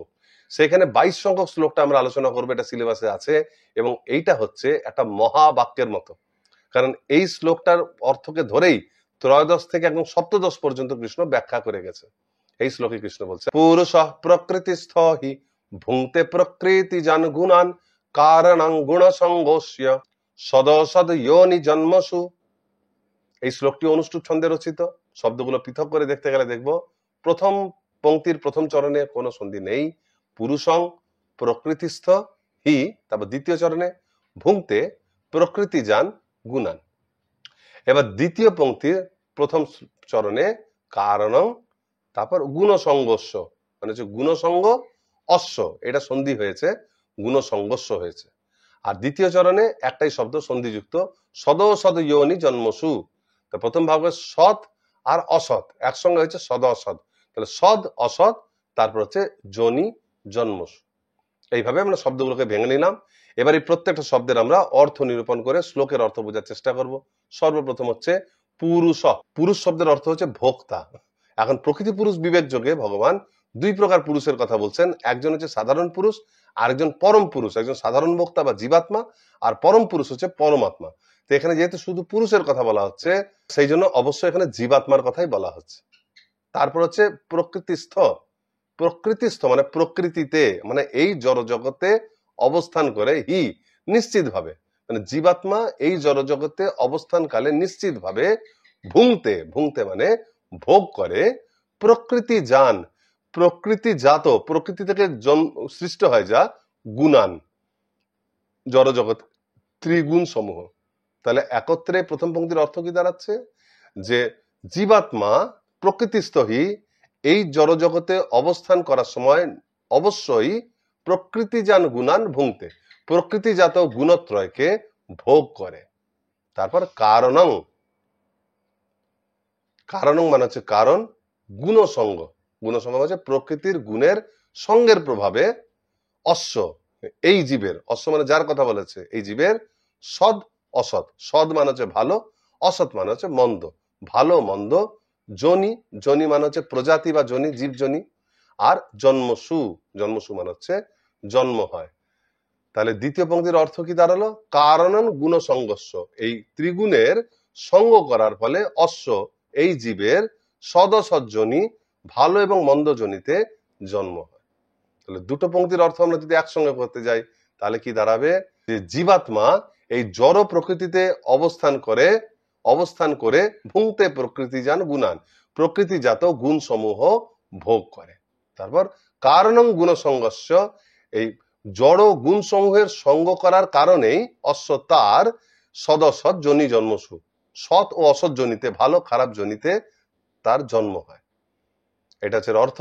এবার দেখি শ্রীল প্রভুপাদ অনুবাদে কি বলছেন। শ্রীল প্রভুপাদ বলছেন, জড় প্রকৃতিতে অবস্থিত হয়ে জীব প্রকৃতিজাত গুণ সমূহ ভোগ করে, প্রকৃতির গুণের সঙ্গ প্রভাবে তার সৎ ও অসৎ যোনি সমূহে জন্ম হয়। একই কথা আমরা যেটা শব্দ থেকে পেলাম, শ্রীল প্রভুপাদ সে একই রকম কথা বলছেন, এখানে অতিরিক্ত কিছু নেই, আলাদা করে আলোচনার দরকার নেই। তাহলে এইভাবে এই ত্রয়োদশ অধ্যায়ের এই শ্লোকটা আমাদের কমপ্লিট। এইবার ত্রয়োদশ অধ্যায়ের 23 সংখ্যক শ্লোক আমরা আলোচনা করব। পরমাত্মার কথা খুব সুন্দরভাবে এই শ্লোকে বলা হয়েছে। সেখানে কৃষ্ণ বলছেন, উপদ্রষ্টানুমন্তা চ ভর্তা ভোক্তা মহেশ্বর পরমাত্মেতি চাপ্যুক্ত দেহেস্মিন পুরুষ পর। এই শ্লোকটিও অনুষ্ঠুপ ছন্দে রচিত। শব্দগুলো ভাঙলে কি দেখবো, প্রথম পংক্তির প্রথম চরণে উপদ্রষ্টানুমন্তা, ভাঙলে আসবে উপদ্রষ্টা অনুমন্তা, তারপর চ ভর্তা ভোক্তা মহেশ্বর, তারপর দ্বিতীয় পংক্তির প্রথম চরণে পরমাত্মেতি, ভাঙলে আসবে পরমাত্মা ইতি, তারপর চাপ্যুক্ত, এটাকে ভাঙলে আসবে চ ওপি উক্ত, তারপর দ্বিতীয় চরণে দেহেস্মিন মানে দেহে অস্মিন, তারপর পুরুষ পর। এইভাবে এই শ্লোকের অর্থগুলি, শব্দগুলিকে পৃথকভাবে ভাঙা যায়। এবার ভাঙার পর প্রত্যেকটা শব্দের আমরা অর্থ বোঝার চেষ্টা করব, যার দ্বারা এই শ্লোকের অর্থ আমাদের কাছে পরিষ্কার হবে। সর্বপ্রথম হচ্ছে উপদ্রষ্টা। শ্রীল প্রভুপাদ উপদ্রষ্টার ইংরেজি অনুবাদ করেছেন ওভারসিয়ার। ওভারসিয়ার মানে হচ্ছে তত্ত্বাবধায়ক, এখানে বাংলাতে তার অর্থ করা আছে সাক্ষী, এটাও ঠিক। আর অনুমন্তা মানে যিনি অনুমতি প্রদান করেন, অনুমতি প্রদানকারী। আর ভর্তা, ভর্তা মানে যিনি ভরণ পোষণ করেন, বা এক কথায় তাকে আপনি বলতে পারেন পালক। ভোক্তা যিনি উপভোগ করেন বা ভোগ করেন, ভোগকর্তা। মহেশ্বর মহান ঈশ্বর বা পরমেশ্বর। তাহলে এখানে ভগবানের কতগুলো নামের কথা বলা আছে। কি কি? তিনি হচ্ছেন উপদ্রষ্টা, তিনি হচ্ছেন সবকিছু সাক্ষী, অনুমন্তা, অনুমতি প্রদানকারী, ভর্তা, পালনকারী, ভোক্তা, পরম উপভোগকারী এবং পরমেশ্বর বা মহেশ্বর। এবার দ্বিতীয় পংক্তিতে বলা হচ্ছে পরমাত্মা ইতি। পরমাত্মা মানে হচ্ছে পরমাত্মা, দেহে অবস্থিত চতুর্ভুজ ভগবানের যে স্বরূপ। ইতি মানে এইভাবে, চাপ্যুক্ত, চ অপি উক্ত। চ মানে এবং, অপি মানে হচ্ছে ও লাগাই না, মানে যে এটাও, মানে অলসো ইংরেজিতে বলে এটাও আবার ওইটাও। তাহলে চ অপি মানে হচ্ছে এবং এইভাবেও, উক্ত বলা হয়, কিভাবে না পরমাত্মা, পরমাত্মা বলেও তাকে ডাকা হয়। তারপর শেষ চরণে দেহে মানে হচ্ছে জড় দেহে, অস্মিন মানে হচ্ছে এই, মানে এই জড় দেহে, পুরুষ পর। তো এইখানে পুরুষ মানে হচ্ছে উপভোগকারী বা পুরুষ, কিন্তু কিরকম পুরুষ, জীবাত্মা না পরমাত্মা, তারপরে বলছেন পর মানে পরম, তার মানে এই দেহে পরম পুরুষ। তাহলে এই গোটা শ্লোকটা যদি একসঙ্গে আমরা অর্থ করতে যাই, তাহলে শেষ চরণকে একদম শুরুতে নিয়ে যেতে হবে, যে দেহেস্মিন পুরুষ পর, মানে কাকে বলা হয়। তাহলে বলতে হবে যে এই জড়দেহে অবস্থানকারী পরম পুরুষ তিনি কেমন, না প্রথমে উপদ্রষ্টা, সাক্ষী, অনুমন্তা, অনুমতি প্রদানকারী, ভর্তা, ভরণ পোষণকারী, ভোক্তা এবং পরমেশ্বর। তারপর পরমাত্মা ইতি চ অপি উক্ত, মানে এবং তাকে পরমাত্মা বলেও সম্বোধন করা হয়। এটা হচ্ছে এই শ্লোকের অর্থ। এবার দেখুন অনুবাদে কি বলছেন। শ্রীল প্রভুপাদ বলছেন, এই দেহে আরো একজন পরম পুরুষ রয়েছেন, যিনি হচ্ছেন উপদ্রষ্টা, অনুমন্তা, ভর্তা, ভোক্তা ও মহেশ্বর। তাকে পরমাত্মা বলা হয়। প্রভুপাদ একটা কথা অ্যাড করেছেন, আমরা বললাম এই দেহে অবস্থানকারী পরম পুরুষ, তো তিনি বলছেন এই দেহে অবস্থানকারী আরো একজন পুরুষ। কারণ এর পূর্বে কৃষ্ণ কিন্তু এই দেহে জীবাত্মার কথা বলেছেন, তো এখানে আরেকজন পুরুষের কথা বলা হচ্ছে, সেই জন্য কথাটা বলা হয়েছে। তাহলে এই অনুবাদটা পড়ার পর আমরা এই শ্লোকগুলি দেখে আবার অনুবাদ না দেখে অনুবাদ করার চেষ্টা কি দাঁড়াবে, দেহেস্মিন পুরুষ পর। কিন্তু প্রভুপাদ কি বলেছেন সেটাও মাথায় রাখতে হবে, যে দেহে অস্মিন, এই দেহে, পুরুষ পর, কেবল পরম পুরুষ না বলে কি বলবো, আরো একজন পরম পুরুষ রয়েছেন। তাহলে সর্বপ্রথম বলতে হবে দেহেস্মিন পুরুষ পর, এই দেহে আরো একজন পরম পুরুষ রয়েছেন, যিনি পরপর উপদ্রষ্টা, সাক্ষী, অনুমন্তা, অনুমতি প্রদানকারী, পালনকারী, পরম ভোক্তা এবং পরমেশ্বর। তারপর পরমাত্মা ইতি চাপ্যুক্ত, এবং তাকে পরমাত্মা বলেও সম্বোধন করা হয়। এটা হচ্ছে এই শ্লোকের প্রকৃত অর্থ। এর পরবর্তী শ্লোক হচ্ছে এবার চতুর্দশ অধ্যায়ের, অর্থাৎ গুণত্রয় বিভাগ যোগ। এই যোগের আমরা 26 সংখ্যক শ্লোক পড়ব। কৃষ্ণ শ্লোকে বলছেন, মাংচ ব্যভিচারেণ ভক্তি যোগেন সেবতে সগুণান সমতীত্যৈতান ব্রহ্ম ভূয়ায় কল্পতে। এই শ্লোকটি দেখুন ভালো করে, অনুষ্টুপ ছন্দে রচিত, এবং শব্দগুলিকে আলাদা করে চিহ্নিত করুন। প্রথম পংক্তির প্রথম চরণে মাং চ, তারপর ব্যভিচারেণ, এটা ভাঙলে আসবে অব্যভিচারেণ। তারপর দ্বিতীয় চরণে ভক্তি যোগেন সেবতে, সন্ধি সেখানে নেই। দ্বিতীয় পংক্তি প্রথম চরণে স গুণান, তারপর সমতিত্বইতান, এটা ভাঙলে আসবে ওই তয় জফল ঐকারকে ভাঙতে হবে, সমতিত্য, তারপর এতান, ওটা হয়ে গেছে সমতিত্বই, সমতিত্ব এতান। তারপর শেষের চরণে ব্রহ্ম ভূয়ায় কল্পতে, এখানেও কোনো সন্ধি নেই। এবার আসুন প্রত্যেকটা শব্দের অর্থ নিরূপণ করে শ্লোকটা বোঝার চেষ্টা করি। প্রথম শব্দ হচ্ছে মাং, মাং মানে হচ্ছে আমাকে, চ মানে হচ্ছে এবং, আপনারা আগেই দেখলেন, মানে আমাকেও বা এবং আমাকে। তারপর ইয় মানে হচ্ছে যে বা যিনি, অব্যভিচারেণ মানে ব্যভিচার ব্যতি রেখে, মানে অব্যভিচারিণী ভাবে, বা একভাবে বলতে গেলে ঐকান্তিক ভাবে, কোনো সেখানে ভেজাল না রেখে। তারপর ভক্তি যোগেন মানে ভক্তি যোগের দ্বারা সেবতে সেবা করেন। তাহলে এই প্রথম পংক্তির অর্থ কি দাঁড়ালো, যে আমাকেও যিনি অব্যভিচারিণী ভাবে বা ঐকান্তিক ভাবে ভক্তি যোগের দ্বারা সেবা করেন। তারপর দ্বিতীয় পংক্তিতে স মানে তিনি, গুণান মানে জরা প্রকৃতির যে গুণত্রয়, তারপর সমতিত্ব মানে সেটাকে উতরে যান, অতিক্রম করে যান, এতান মানে এই সমস্তকে। তাহলে সগুণান সমতিত্ব এতান, তার মানে তিনি এই সমস্ত গুণগুলিকে অতিক্রম করে যান। তারপর ব্রহ্ম ভূয়ায় মানে ব্রহ্মভূত স্তরে যিনি উত্তীর্ণ হয়েছেন তাকে বলে ব্রহ্ম ভূয়ায়। তাহলে ব্রহ্ম ভূয়ায়, তারপর কল্পতে মানে অধিষ্ঠিত হন বা হন। তাহলে জিনিসটা কি দাঁড়ালো দ্বিতীয় পংক্তি, যে তিনি গুণান সমতিত্ব এতান, এই সমস্ত গুণ সমূহকে অতিক্রম করে ব্রহ্ম ভূয়ায় ব্রহ্মভূত স্তরে অধিষ্ঠিত হয়ে যান। তাহলে দুটো পংক্তির একসঙ্গে অর্থ করলে কি দাঁড়াচ্ছে, মাং চ অব্যভিচারেণ। তাহলে কে আগে আনতে হবে, যে যিনি অব্যভিচারেণ, অব্যভিচারিণী ভাবে বা ঐকান্তিক ভাবে ভক্তি যোগেন সেবতে, আমাকে ভক্তি যোগে বা ভক্তি সহকারে সেবা করেন। তারপর স্বগুণান, তিনি প্রকৃতির এই সমস্ত গুণকে অতিক্রম করে ব্রহ্মভূত স্তরে উন্নীত হন। শ্রীল প্রভুপাদ অনুবাদে কি বলছেন, যিনি ঐকান্তিক ভক্তিযোগ সহকারে আমার সেবা করেন, তিনি প্রকৃতির সমস্ত গুণকে অতিক্রম করে ব্রহ্মভূত স্তরে উন্নীত হন। দেখতে পাচ্ছেন আমরা প্রত্যেকটা শব্দ ভেঙে অর্থ করার মাধ্যমে যে অর্থ পেলাম, শ্রীল প্রভুপাদ অনুবাদে সেটাই বলছেন, কোনো কিছু এখানে অতিরিক্ত যোগ করা হয়নি। তা সুতরাং আমাদের এটাকে আর দ্বিতীয়বার আলোচনার কোনো দরকার নেই। তাহলে এইভাবে আমরা এই শ্লোকটি তৈরি করলাম। এবার পরবর্তী অধ্যায়ে চলে যাব পুরুষোত্তম যোগ, এবং সেইখানে সপ্তম শ্লোকটি নিয়ে আলোচনা করব। শ্রীকৃষ্ণ সেখানে বলছেন, মাময়ী বাংশ জীবলোকে জীবভূত সনাতন মনঃষষ্ঠানীন্দ্রিয়াণি প্রকৃতিস্থানি কর্ষতি। এই শ্লোকটি অনুষ্টুপ ছন্দে রচিত। শব্দগুলি হচ্ছে মাময়ী বাংশ মানে মম এব অংশ, এই তিনটে শব্দ একসঙ্গে হয়েছে মাময়ী বাংশ, জীবলোকে, তারপর জীবভূত, তারপর সনাতন, এখানে কোনো সন্ধি নেই। আবার দ্বিতীয় পংক্তি প্রথম চরণের সন্ধি মনঃষষ্ঠান ইন্দ্রিয়ানি, তিনটে শব্দ, প্রথম হচ্ছে মন, তারপর ষষ্ঠানি ইন্দ্রিয়ানি, একসঙ্গে হচ্ছে ষষ্ঠান ইন্দ্রিয়ানি, ষষ্ঠানি ইন্দ্রিয়ানি, তারপর প্রকৃতি স্থানী, এটা হচ্ছে একসঙ্গে প্রকৃতি স্থানী কর্ষতি। এগুলো হচ্ছে শব্দ। এই শ্লোকের শব্দগুলির আলাদা আলাদা করে আমরা অর্থ নিরূপণ করব। সর্বপ্রথম শব্দ আসছে মাময়ী বাংশ, মাম এব অংশ। মাম মানে হচ্ছে আমার, এব মানে হচ্ছে অবশ্যই, নিশ্চিতভাবে, শিওর। অংশ, অংশ মানে হচ্ছে আমার বিভিন্ন অংশ, এখানে জীবের কথা বলা হচ্ছে, সেই জন্য আমরা বুঝতে পারছি এটা বিভিন্ন অংশের কথা বলেছে, মানে অবশ্যই আমার অংশ।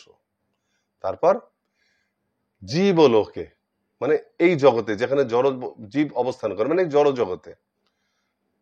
জীবভূত সমস্ত জীব সমূহ সনাতন মানে নিত্য বা চিরস্থায়ী। তাহলে কি দাঁড়াবে, যে এই জীবলোকে যে সমস্ত জীবভূত অবস্থান করছে তারা নিত্য আমারই বিভিন্ন অংশ বা আমার নিত্য বিভিন্ন অংশ। তারপর দ্বিতীয় পংক্তিতে মন ষষ্ঠানি, মন মানে হচ্ছে মন, ষষ্ঠানি মানে হচ্ছে 6 প্রকার, ইন্দ্রিয়ানি মানে হচ্ছে ইন্দ্রিয় সমূহ, মানে মন আদি 6 প্রকার ইন্দ্রিয় সমূহকে প্রকৃতি মানে জড়া প্রকৃতি, স্থানী মানে স্থিত, মানে প্রকৃতি স্থানী মানে হচ্ছে জড়া প্রকৃতিতে যিনি স্থিত, কর্ষতি, কর্ষতি মানে হচ্ছে কর্ষণ করে বা কঠোর সংগ্রাম করে। তাহলে দ্বিতীয় পংক্তির অর্থ কি দাঁড়ালো, মনঃষষ্ঠানি ইন্দ্রিয়ানি মানে মন আদি 6 প্রকার ইন্দ্রিয়গুলিকে, 6 প্রকার ইন্দ্রিয়গুলি সহকারে প্রকৃতি স্থানী এই জড় প্রকৃতিতে স্থিত হয়ে কর্ষতি কঠোর সংগ্রাম করে। তাহলে দুটো পংক্তিকে একসঙ্গে মিলালে কার সম্বন্ধে বলা হচ্ছে, জীবভূত বা জীবাত্মা সম্বন্ধে বলা হচ্ছে। তাহলে একসঙ্গে কি আসবে, তাহলে এই জড় জগতে বদ্ধ জীব সমূহ মমই বংশ, আমার নিত্য বিভিন্ন অংশ বা আমার সনাতন বিভিন্ন অংশ। তারপর মনঃষষ্ঠান ইন্দ্রিয়ানি, যে তারা প্রকৃতি স্থানী কিন্তু জড় জগতে অবস্থান করে তারা মন সহ 6টি ইন্দ্রিয় দিয়ে কঠোর সংগ্রাম করছে। এবার দেখি আসুন শ্রীল প্রভুপাদ অনুবাদে কি বলছেন। তিনি বলছেন, এই জড় জগতে বদ্ধ জীব সমূহ আমার সনাতন বিভিন্ন অংশ, জড়া প্রকৃতির বন্ধনে আবদ্ধ হওয়ার ফলে তারা মন সহ 6টি ইন্দ্রিয়ের দ্বারা প্রকৃতিরূপ ক্ষেত্রে কঠোর সংগ্রাম করছে। খালি একটা দুটো অংশ চেঞ্জ হয়েছে, সেটা কি না, দ্বিতীয় অংশে মানে দ্বিতীয় পংক্তিতে তিনি সংগ্রামের একটা কারণ বলেছেন, যে জড়া প্রকৃতির বন্ধনে আবদ্ধ হওয়ার ফলে, সেই কথাটা ওখানে লেখা নেই কিন্তু বোঝা যাচ্ছে, ভাবটি তিনি বের করেছেন, যে যেহেতু এই জীব জড়া প্রকৃতি আবদ্ধ হয়ে গেছে সেই জন্য তারা সংগ্রাম করতে বাধ্য হচ্ছে। তাহলে ওইটাকেও আমাকে অর্থের মধ্যে ঢোকাতে হবে। তাহলে এইভাবে অনুবাদটা করার পর আমরা যদি না দেখে আবার বলার চেষ্টা করি, তাহলে কি দাঁড়াচ্ছে, প্রথমে যে জীবলোকে জীবভূত, যে এই জড় জগতে অবস্থানকারী বদ্ধ জীব সমূহ মাময়ী বংশ, আমার সনাতন, আমারই সনাতন বিভিন্ন অংশ। তারপর তার এই কর্ষণ করা কথাটা কিন্তু কেন করছে না, প্রকৃতিতে অবস্থান করার পর তার এটা বলে দিতে হবে যে জড় প্রকৃতির বন্ধনে আবদ্ধ হওয়ার ফলে বা জড় জগতে আবদ্ধ হওয়ার ফলে মনঃষষ্ঠান ইন্দ্রিয়ানি, তারা মন আদি 6টি ইন্দ্রিয়ের সহযোগে প্রকৃতি স্থানে কর্ষতি, এই জড় প্রকৃতিতে কঠোর সংগ্রাম করছে। তাহলে এইভাবে এই শ্লোকটি আমাদের তৈরি হলো। এর পরবর্তী শ্লোক হচ্ছে এই অধ্যায়েরই পুরুষোত্তম যোগের 5ম শ্লোক। এখানে কৃষ্ণ বলছেন, সর্বস্ব চাহং হৃদি সন্নিবিষ্ট মত্ত স্মৃতির জ্ঞানমাপোহনং চ বেদৈশ্চ সর্বৈরহমেব বেদ্য বেদান্ত কৃত বেদবিদেব চাহম। এখানে এই শব্দটা আপনার উচ্চারণ থেকে বুঝতে পারছেন এই শ্লোকটি ত্রিষ্টুপ ছন্দে রচিত। গুনতে শুরু করলে দেখতে পাবেন সর্বস্ব চাহং হৃদি সন্নিবিষ্ট, 11টি উচ্চারণ বা 11টি বর্ণনী রচিত প্রত্যেকটা চরণ, সেই জন্য এটা হচ্ছে ত্রিষ্টুপ ছন্দ। আর আজকের পাঠে আমরা এই একটি শ্লোক পেলাম যেটাতে ত্রিষ্টুপ ছন্দ রয়েছে। যাই হোক, এবার এই ছন্দের শব্দগুলোকে ভেঙে ভেঙে দেব, উচ্চারণ কেমন হবে। সর্বপ্রথম প্রথম চরণে বস্য চাহং, এটাকে আমরা ভাঙতে পারি চ অহং, তারপর হৃদি সন্নিবিষ্ট। দ্বিতীয় চরণে মত্ত, তারপর একটা শব্দ একসঙ্গে স্মৃতির জ্ঞানম অপহনম, এটাকে ভাঙলে হবে স্মৃতি জ্ঞানম আর অপহনম, তিনটে কথা চ। তারপর দ্বিতীয় পংক্তি প্রথম চরণে বেদৈশ্চ, মানে হচ্ছে বেদৈ চ সর্বৈ রহমে এব, এটাকেও ভাঙলে আসবে সর্বৈ অহম এব, তারপর হচ্ছে বেদ্য। আর শেষ চরণে বেদান্ত কৃত, তারপর আবার আছে বেদ বিদেব, ভাঙলে আসবে বেদবিদ এব, একসঙ্গে আছে বেদ বিদেব, বেদবিদ এব, শেষ হচ্ছে চাহম মানে চ অহম। এইভাবে শব্দগুলিকে পৃথক করার পর এবার আসুন প্রত্যেকটা শব্দের অর্থ জানার চেষ্টা করি। সর্বপ্রথম বলা হচ্ছে সর্বস্ব, সর্বস্ব মানে সবকিছু, চ চ মানে হচ্ছে এবং, অহং মানে হচ্ছে আমি, কি হৃদি সন্নিবিষ্ট, হৃদি মানে হৃদয়ে, সন্নিবিষ্ট মানে অবস্থান করে। এখন এখানে তারা বোঝা যাচ্ছে হৃদয় মানে জড় পদার্থের হৃদয় হয় না, তাহলে জীবাত্মার কথা বলা হচ্ছে। তাহলে বলা যেতে পারে যে চ অহং, যে আমি সমস্ত জীবেরই হৃদয়ে অবস্থান করি। সর্বস্ব চাহং হৃদি সন্নিবিষ্ট। তারপর মত্ত মানে আমার থেকে, স্মৃতি, স্মৃতি মানে হচ্ছে স্মৃতি, কোনো কিছু মনে রাখার ক্ষমতা, জ্ঞানম মানে হচ্ছে জ্ঞান, এবং অপহনং, অপহনং মানে যে বিলোপ বা বিস্মৃতি, চ ও মানে অলসো, এটাও। তাহলে এর অর্থ হচ্ছে যে আমার থেকে স্মৃতি জ্ঞান বিস্মৃতিও, এগুলো কি আমার থেকে, থেকে মানে হচ্ছে উৎপন্ন হয়, এখানে বলা নেই, উজ্জকার আছে। তাহলে উত্তর হচ্ছে যে আমার থেকে স্মৃতি জ্ঞান বিস্মৃতি সবই উৎপন্ন হয়। তারপর বেদই মানে বেদ সমূহের দ্বারা, চ মানে ও অলসো, সর্বৈর সমস্ত, তাহলে বেদস্য সর্বই মানে হচ্ছে সমস্ত বেদ সমূহের দ্বারাও, অহম মানে আমি, এবং মানে হচ্ছে অবশ্যই, বেদ্য মানে হচ্ছে প্রকাশিত হই বা সবার গোচরীভূত হয়ে জানা যায়, বেদ্য মানে হচ্ছে আমাকে জানা যায়। তাহলে অহম এবং বেদ্য মানে হচ্ছে অবশ্যই আমাকেই জানা যায়।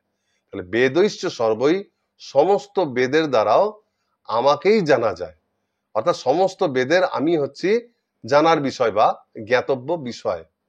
আর চতুর্থ পংক্তিতে বেদান্তকৃত, বৈদিক সাহিত্যের সংকলনকারী বা বেদান্ত কর্তা। আর বেদবিদ মানে হচ্ছে বেদজ্ঞ, বেদ সম্বন্ধে তিনি সব জানেন। এব মানে অবশ্যই, চ মানে ও অলসো, অহম মানে হচ্ছে আমি, অর্থাৎ আমি বেদান্তকৃত মানে বেদের সংকলনকারী, এবং আমি বেদবিদ, আমি সেই সঙ্গে বেদ সম্বন্ধে বেদের সম্পূর্ণ জ্ঞাতা বা আমি বেদজ্ঞ।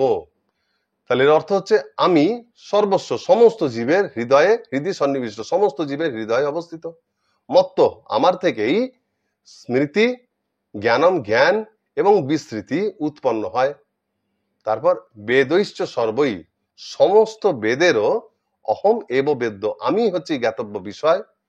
তারপর বেদের সংকলনকারী বা বেদান্তকৃত, বেদবিদ চ এব অহম, এবং আমি বেদের বেদান্তকৃত এবং একই সঙ্গে আমি বেদজ্ঞ। এইভাবে অর্থ নিরূপণ করার পর আসুন দেখি শ্রীল প্রভুপাদ কি বলছেন। তিনি অনুবাদে বলছেন, আমি সমস্ত জীবের হৃদয়ে অবস্থিত এবং আমার থেকেই স্মৃতি জ্ঞান ও বিস্মৃতি হয়। আমি সমস্ত বেদের জ্ঞাতব্য এবং আমি বেদান্ত কর্তা ও বেদজ্ঞ। ঠিক আমরা যেমনটি শ্লোকগুলি থেকে অর্থ নিরূপণ করলাম, শ্রীল প্রভুপাদও সেইভাবেই অনুবাদ করছেন। সুতরাং আমরা ঠিক পথে এগাচ্ছি, আলাদা করে আর দ্বিতীয়বার আলোচনার প্রয়োজন নেই। এইভাবে এই শ্লোকটা আমাদের তৈরি হলো। এবার আমরা চলে যাব মোক্ষ যোগে। সেইখানে 4টি শ্লোক আমাদেরকে তৈরি করতে হবে। প্রথমটি হচ্ছে 54 সংখ্যক শ্লোক। সেখানে কৃষ্ণ বলছেন, ব্রহ্মভূত প্রসন্নাত্মা ন শোচতি ন কাঙ্ক্ষতি সমঃ সর্বেষু ভূতেষু মদ্ভক্তিং লভতে পরাম। এই শ্লোকটি অনুষ্ঠুপ ছন্দে রচিত। শব্দগুলি দেখুন, প্রথম চরণে ব্রহ্মভূত, তারপর প্রসন্নাত্মা, দ্বিতীয় চরণে ন শোচতি ন কাংসতি, এখানে কোনো সন্ধি নেই। দ্বিতীয় পংক্তির প্রথম চরণে সম সর্বেষু ভূতেষু, এখানেও সন্ধি নেই। তারপর মত ভক্তিং একসঙ্গে এসছে, মত ভক্তিং, তারপর লভতে পরাম। এইভাবে শব্দগুলি দেখার পর এবার আসুন প্রত্যেকটা শব্দের অর্থ নিরূপণ করার চেষ্টা করি।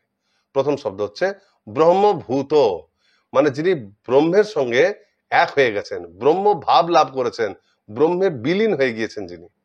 তারপর প্রসন্নাত্মা, দুটো শব্দ, প্রসন্ন আত্মা। প্রসন্ন মানে সন্তুষ্ট, খুশি, তাহলে প্রসন্ন আত্মা মানে হচ্ছে যে সন্তুষ্ট আত্মা, বা ভালো করে বলতে গেলে মানে ব্যবহারিক ক্ষেত্রে অর্থটা আছে সন্তুষ্ট চিত্ত বা প্রসন্ন চিত্ত। ন ন মানে হচ্ছে না, শোচতি শোক করেন, আবার ন মানে হচ্ছে না, আর কাংসতি মানে কামনা করেন। তাহলে একসঙ্গে কি দাঁড়াচ্ছে যে ব্রহ্ম ভাব প্রাপ্ত বা ব্রহ্মে বিলীন হয়ে যাওয়া ব্যক্তি, তিনি সন্তুষ্ট চিত্ত, সবসময় সন্তুষ্ট থাকেন, ন শোচতি কোনো কিছুর জন্য শোক করেন না, ন কাংসতি কোনো কিছু কামনা করেন না। তারপর দ্বিতীয় পংক্তিতে সম, সম মানে হচ্ছে সমান, আর সর্বেষু মানে সবকিছু, ভূতেষু মানে সমস্ত জীব, অর্থাৎ তিনি সমস্ত জীবকে সমানভাবে দর্শন করেন, তার দৃষ্টিতে সমস্ত জীবই সমান। মত ভক্তিং মানে আমার ভক্তি, লভতে লাভ করেন, পরাম মানে হচ্ছে আমার পরাভক্তি লাভ করেন। তাহলে একসঙ্গে এই শ্লোকের অর্থ নিরূপণ করতে তাহলে কি দাঁড়াবে যে ব্রহ্মভূত ব্রহ্ম ভাব প্রাপ্ত প্রসন্নাত্মা প্রসন্ন চিত্ত ব্যক্তি, ন শোচতি কোনো কিছুর জন্য শোক করেন না, ন কাংসতি কোনো কিছুর জন্য আকাঙ্ক্ষা করেন না, সম সর্বেষু ভূতেষু সমস্ত জীবের প্রতি তিনি সমদর্শী থাকেন। তারপর মদ ভক্তিং লভতে পরম, তিনি আমার পরাম মানে পরাভক্তি লাভ করেন। এইভাবে অর্থ নিরূপণ করার পর দেখি প্রভুপাদ অনুবাদে কি বলছেন। ব্রহ্ম ভাব প্রাপ্ত প্রসন্ন চিত্ত ব্যক্তি কোনো কিছুর জন্য শোক করেন না বা কোনো কিছুর আকাঙ্ক্ষা করেন না, তিনি সমস্ত প্রাণীর প্রতি সমদর্শী হয়ে আমার পরাভক্তি লাভ করেন।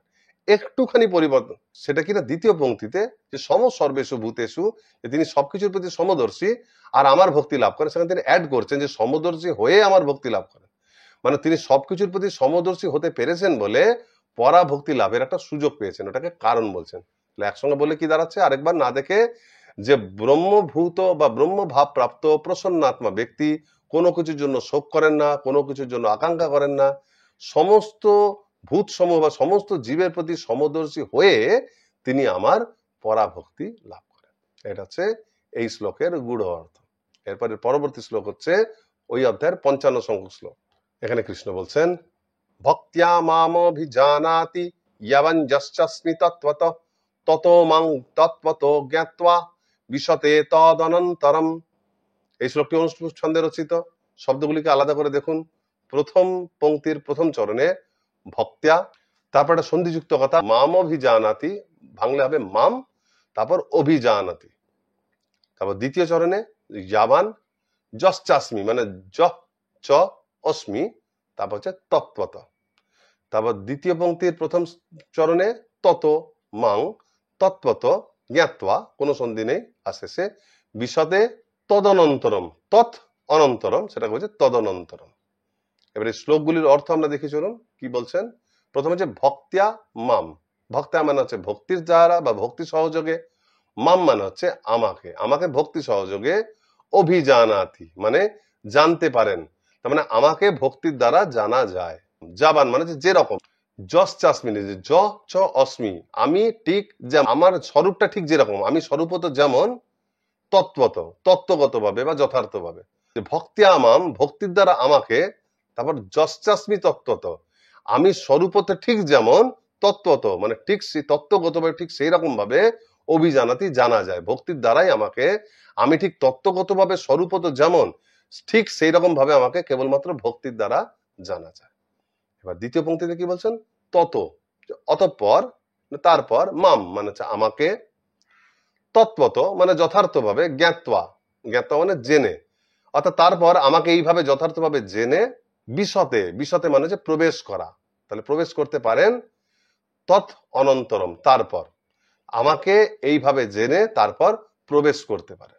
কোথায় প্রবেশ করার কথা ভগবান কথা বলছেন, এখানে ভক্তির কথা বলছেন, ব্রহ্মে প্রবেশের কথা বলছেন না নিশ্চয়ই, তা কোথায় প্রবেশের কথা বলছেন, তিনি আর পুনর্জন্মের কথা বলছেন না, এখানে প্রবেশ বলতে কৃষ্ণে প্রবেশ, কিন্তু কৃষ্ণের দেহে প্রবেশ হতে পারে না, তাহলে তো এটা সাজুজ্য বা ব্রহ্মে লীনের মতো ব্যাপার হলো। তাহলে এটা ভগবত সাজুজ্য হয়ে যাবে। তার মানে এখানে কৃষ্ণ বলতে চাইছেন আমার ধামে প্রবেশ করতে পারে, এটা ধরে নিতে হবে। তাহলে দুটো পংক্তির অর্থ একসঙ্গে করলে কি আসবে? ভক্তি আমাম, ভক্তির দ্বারাই আমাকে, জাবান যশ্চাস্মি তত্ত্বত, কেউ স্বরূপত আমি যেমন ঠিক সেই রকম ভাবে যথাযথভাবে জানতে পারে, তত মাং তত্ত্বত জ্ঞাতা, আর সেইভাবে আমাকে জানার ফলে বিশতে তদন্তরম, তিনি আমার ধামে প্রবেশ করতে পারেন। এইভাবে শব্দগুলির থেকে আক্ষরিক অর্থ নিরূপণ করে আসুন দেখি শ্রীল প্রভুপাদ কি অর্থ দিচ্ছেন। তিনি বলছেন ভক্তির দ্বারাই কেবল যথার্থ রূপে কেউ স্বরূপত আমাকে পরমেশ্বর ভগবান রূপে জানতে পারেন। এই প্রকার ভক্তির দ্বারা আমাকে তত্ত্বত জেনে তিনি আমার ধামে প্রবেশ করতে পারেন। এখানে দু জায়গায় একটু চেঞ্জ এসছে। প্রভুপাদ একটা কথা অ্যাড করেছেন, আমরা বললাম না যে জাস্টাসমি মানে আমি স্বরূপত যেমন সেই রকম ভাবে জানতে পারেন। তো আমি স্বরূপত কেমন সেটা আগে আলোচনা হয়ে গেছে, কিন্তু কোনো ব্যক্তি ডাইরেক্ট এই শ্লোকটা পড়লে বুঝবে কি করে ভগবান স্বরূপত কেমন? সেই জন্য প্রভুপাদ বলে দিচ্ছেন যে পরমেশ্বর ভগবান রূপে, মানে কৃষ্ণের মূল স্বরূপ হচ্ছে তিনি পরমেশ্বর ভগবান। তাহলে যশ্চাস্মি তত্ত্বত মানে কেউ আমাকে পরমেশ্বর ভগবান রূপে জানতে পারেন। আর দ্বিতীয় পংক্তিতে যে ততমাং তত, এইভাবে তাকে জেনে, সেইখানে প্রভুপাদ ওই কথাটা আবার অ্যাড করছে যে ভক্তির দ্বারা, আগের শ্লোকে বলা হয়েছিল না যে ভক্তির দ্বারাই আমাকে জানা যায়, সেই জন্য পরের শ্লোকও তিনি অ্যাড করছেন যে ভক্তির দ্বারা এইভাবে জেনে তিনি আমার ধামে প্রবেশ করতে পারেন। এইভাবে অনুবাদটা একবার দেখার পর আমরা যদি আবার অর্থ করার চেষ্টা করি তাহলে কি দাঁড়াচ্ছে যে ভক্তে আমাম অভিজানাতি, কেবলমাত্র ভক্তির দ্বারাই কেউ তৎপত, কেউ যথাযথভাবে যশ্চাস্মি স্বরূপত আমাকে পরমেশ্বর ভগবান রূপে জানতে পারেন। তারপর তত মাং তত্ত্বত জ্ঞাত্বা, তারপর এইভাবে ভক্তির দ্বারা আমাকে যথার্থভাবে জানার ফলে বিশদে তদনন্তরম, তিনি আমার ধামে প্রবেশ করতে পারেন। এটা হচ্ছে এই শ্লোকের মূল অর্থ। এরপর 64 সংখ্যক শ্লোক আমরা আলোচনা করব। সেখানে কৃষ্ণ বলছেন সর্বগুহ্যতমং ভূয় শৃণু মে পরমং বচ, ইষ্টসি মে দৃঢ়মিতি তত বক্ষ্যামি তে হিতম। এই শ্লোকটিও অনুষ্ঠুপ ছন্দে রচিত। এর অর্থ শব্দগুলি হচ্ছে সর্বগুহ্যতমং, তারপর ভূয়, তারপর শৃণু মে পরমং বচ। দ্বিতীয় পংক্তিতে ইষ্টসি মানে হচ্ছে ইষ্ট অসি, তারপর হচ্ছে মে, তারপর দৃঢ়মিতি ভাঙলে আসবে দৃঢ়ম ইতি, তারপর তত বক্ষ্যামি তে হিতম। এইভাবে শব্দগুলি আলাদা করা হলো। এবার প্রত্যেকটা শব্দের অর্থ নিরূপণের মাধ্যমে শ্লোকের অর্থ আমরা নেওয়ার চেষ্টা করব। তাহলে প্রথমেই বলা হচ্ছে সর্বগুহ্যতম, মানে গুহ্য মানে হচ্ছে গোপনীয়, গুহ্যতম মানে গোপনীয়, সর্বগুহ্য মানে সম্পূর্ণরূপে মানে সবচাইতে গোপনীয়, ভূয় মানে হচ্ছে পুনরায়, পুনরায় সবচাইতে গোপনীয়, শৃণুমে শ্রবণ করো। তাহলে মানুষ শ্রবণ কি করতে পারে? কোনো জ্ঞানই শ্রবণ করতে পারে কোনো কথা। তাহলে কৃষ্ণ বলছেন পুনরায় সবচাইতে গোপনীয় জ্ঞান শ্রবণ করো। তারপর পরমং বচ, পরমং মানে হচ্ছে পরম, সর্বোচ্চ, সর্বশ্রেষ্ঠ, বচ মানে হচ্ছে উপদেশ। তাহলে পুরো মানে একটা কি দাঁড়াচ্ছে যে সবচাইতে গোপনীয় এই পরম উপদেশ বা জ্ঞান পুনরায় শ্রবণ করো। তারপর দ্বিতীয় পংক্তিতে ইষ্ট অসি মে, ইষ্ট মানে হচ্ছে প্রিয়, অসি মানে হও, আর মে মানে আমার, মানে তুমি আমার প্রিয়, দৃঢ়ম মানে দৃঢ়ভাবে, একদম স্ট্রংলি, ইতি এইভাবে, মানে এটা কোনো সন্দেহ নেই, সন্দেহাতীত ভাবে তুমি আমার অত্যন্ত প্রিয়। তারপর তত মানে সেই জন্য, বক্সা আমি বলছি, তে মানে তোমার, হিতম হিতের জন্য। তাহলে দ্বিতীয় পংক্তির অর্থ কি দাঁড়ালো? ইষ্ট সীমে দৃঢ়ম অতি, তুমি আমার অত্যন্ত প্রিয়, মানে খুব দৃঢ়ভাবে তুমি আমার প্রিয়, সেই কারণে আমি তে হিতম তোমার হিতের জন্য এই কথাগুলো বলছি। তাহলে দুটো পংক্তির অর্থকে যদি আমরা একসঙ্গে করি তাহলে কি দাঁড়াচ্ছে যে তুমি আমার কাছ থেকে সর্বগুহ্যতম সবচাইতে গোপনীয় পরমং বচ, তুমি আমার কাছ থেকে সবচাইতে গোপনীয় পরম উপদেশ শৃণুমে ভূয় শৃণুমে পুনরায় শ্রবণ করো। তারপর ইষ্ট সীমে দৃঢ়মতি, যেহেতু তুমি আমার অত্যন্ত প্রিয় তাই তত বক্সামি তাই তে হিতম তোমার হিতের জন্যই এই কথাটি আমি বলছি। এবার দেখুন শ্রীল প্রভুপাদ কি বলছেন। তিনি অনুবাদে বলছেন তুমি আমার কাছ থেকে সবচেয়ে গোপনীয় পরম উপদেশ শ্রবণ করো, যেহেতু তুমি আমার অতি প্রিয় তাই তোমার হিতের জন্যই আমি এটি বলছি। ঠিক আমরা যেরকম শব্দার্থ থেকে অর্থ নিরূপণ করলাম সেই কথাই বলা হয়েছে, সুতরাং দ্বিতীয়বার আর বলার দরকার নেই। এরপর আমরা একদম শেষ শ্লোকে পৌঁছে যাচ্ছি, অষ্টাদশ অধ্যায়ের 65 সংখ্যক শ্লোক। আর এই শ্লোকে কৃষ্ণ অর্জুনকে বলছেন, মন্মনা ভব মদ্ভক্ত মদ্যাজি মাং নমস্কুরু মামে বৈশ্যাসি সত্যান্তে প্রতিজানে প্রিয়োসি মে। এই শ্লোকটি অনুষ্ঠুপ ছন্দে রচিত। মন্মনা ভব মদ্ভক্ত প্রতিজানে প্রিয়োসি মে। 8টা করে করে উচ্চারণ রয়েছে প্রত্যেক চরণে। প্রথম চরণের শব্দগুলো হচ্ছে মন্মনা ভব, আর মদ ভক্ত হচ্ছে সন্ধি, ভাঙলে হবে মত ভক্ত বা একসঙ্গে বলা যায়। তারপর মত জাজি, সেটা একসঙ্গে হচ্ছে মদ জাজি মাং নমস্কুরু। দ্বিতীয় পংক্তির প্রথমে মামে বৈশ্যসি, মাম এব এসসি, তারপর সত্যং তে প্রতি জানে প্রিয়সি, এটা হচ্ছে প্রিয় অসি, আর তারপর মে। এইভাবে শব্দগুলিকে পৃথকভাবে বোঝার পর তাদের অর্থ নিরূপণের মাধ্যমে সমগ্র শ্লোকের আমরা অর্থ নেওয়ার চেষ্টা করব। সর্বপ্রথম বলা হচ্ছে মন মনা প্রতি, মত মানে আমার প্রতি, মনা মানে তোমার মন বা চিত্ত, ভব মানে হও মানে মদগত চিত্ত হও, বা তোমার মনটা আমাকে প্রদান করো, তোমার মনে যেন সবসময় আমিই থাকি, অর্থাৎ তোমার মন আমাকে দিয়ে দাও। দ্বিতীয় হচ্ছে মত আমার ভক্ত, মানে হচ্ছে ভক্ত, আমার ভক্ত হও। মত জাজি, আমাকে যাজন করো মানে আমার উপাসনা করো। আর মাং মানে আমাকে নমস্কুরু মানে নমস্কার করো। তাহলে প্রথম পংক্তিতে তিনি চারটে নির্দেশ দিচ্ছেন যে মদগত চিত্ত হও বা আমাকে তোমার চিত্ত মন প্রদান করো, আমার ভক্ত হও, মত জাজি আমার উপাসনা করো, আমার যাজন করো, মাং নমস্কুরু আমাকে নমস্কার করো। তারপর দ্বিতীয় পংক্তিতে প্রথমে তিনি বলছেন মাম মানে আমাকে, এব মানে হচ্ছে অবশ্যই, এশ্বসি মানে হচ্ছে লাভ করবে, মামে বৈশ্বাসী মানে অবশ্যই তুমি আমাকে লাভ করবে, সত্যং মানে সত্যি, তে মানে তোমার কাছে, প্রতি জানে মানে প্রতিজ্ঞা করা। তাহলে সত্যং তে প্রতি জানে তার মানে হচ্ছে তোমার কাছে আমি সত্য প্রতিজ্ঞা করছি। কি প্রতিজ্ঞা করছি? মাম এব এশ্বসি, তুমি অবশ্যই আমাকে প্রাপ্ত হবে, এই কথাটা আমি তোমার কাছে সত্যি সত্যি প্রতিজ্ঞা করছি। কেন না প্রিয়, প্রিয় মানে হচ্ছে প্রিয় ব্যক্তি, অসি মানে হচ্ছে হও, মেয়ে মানে আমার, কারণ তুমি আমার অত্যন্ত প্রিয়। তাহলে দ্বিতীয় পংক্তির অর্থ কি দাঁড়াচ্ছে যে মামে বৈশ্যসি, আচ্ছা তুমি আমাকে অবশ্যই প্রাপ্ত হবে। তারপর হচ্ছে প্রতি জানে, সত্যংতে প্রতি জানে, এই বিষয়ে আমি সত্য প্রতিজ্ঞা করছি। কেন না প্রিয় সিমে, তুমি আমার অত্যন্ত প্রিয়। দুটো পংক্তিকে একসঙ্গে অর্থ নিরূপণ করতে গেলে কি দাঁড়াচ্ছে? মনমনা ভব, সর্বদা আমাকে স্মরণ করো বা আমাকে মন অর্পণ করো, আমার মদ ভক্ত আমার ভক্ত হও, মদ জাজি আমার পূজা করো, মাং নমস্কুরু আমাকে নমস্কার করো, মামে বৈশ্যসি যে তুমি তাহলে তুমি অবশ্যই আমাকে প্রাপ্ত হবে, সত্যংতে প্রতি জানে এই বিষয়ে আমি সত্য প্রতিজ্ঞা করছি, প্রিয় সিমে কারণ তুমি আমার অত্যন্ত প্রিয়। তাহলে আসুন এবার শ্রীল প্রভুপাদের অনুবাদ দেখি। তিনি বলছেন তুমি সর্বদা আমাকে স্মরণ করো, আমার ভক্ত হও, আমার পূজা করো এবং আমাকে নমস্কার করো, তাহলে তুমি আমাকে অবশ্যই প্রাপ্ত হবে, এই বিষয়ে আমি তোমার কাছে সত্যই প্রতিজ্ঞা করছি, কারণ যেহেতু তুমি আমার অত্যন্ত প্রিয়। একই রকম আমরা যেরকম বললাম, খালি একটু পার্থক্য হচ্ছে সেখানে শ্রীল প্রভুপাদ একটা শব্দ যোগ করছেন সর্বদা, যে কাজগুলোই করবে একবার না সর্বদা। আর দ্বিতীয় হচ্ছে মামে বৈশ্যসি, তুমি আমাকে প্রাপ্ত হবে, তার আগে তিনি বলছেন তাহলে, মানে এই চারটে কাজ করলে তুমি আমাকে প্রাপ্ত হবেন, এই ভাবটা শ্রীল প্রভুপাদ ধরিয়ে দিচ্ছেন।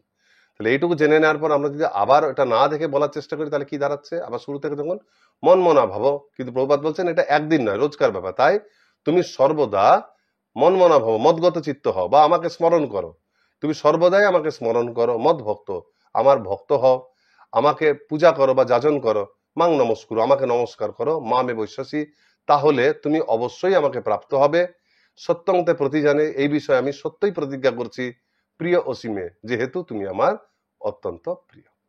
এইভাবে এই শ্লোকটির মাধ্যমে আমরা ভগবত গীতার যে জ্ঞান ষষ্ঠক ছিল সেই জ্ঞান ষষ্ঠকের 9টি শ্লোক আমরা তৈরি করলাম ভক্তিশাস্ত্রীর জন্য।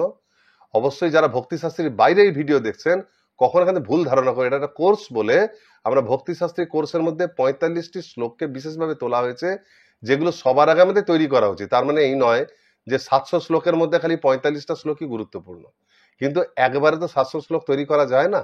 সেই জন্য সকলের কাছে অনুরোধ রইল এই 45টা শ্লোক তৈরি করার পর আপনারা ভগবত গীতার বাকি যত শ্লোক আছে ঠিক এইভাবে নিজে নিজে চেষ্টা করে অর্থগুলো ভেঙে, শব্দগুলো ভেঙে তার অর্থ নিরূপণ করার চেষ্টা করবেন, তাহলে সমস্ত শ্লোকগুলি আপনাদের করায়ত্তে চলে আসবে।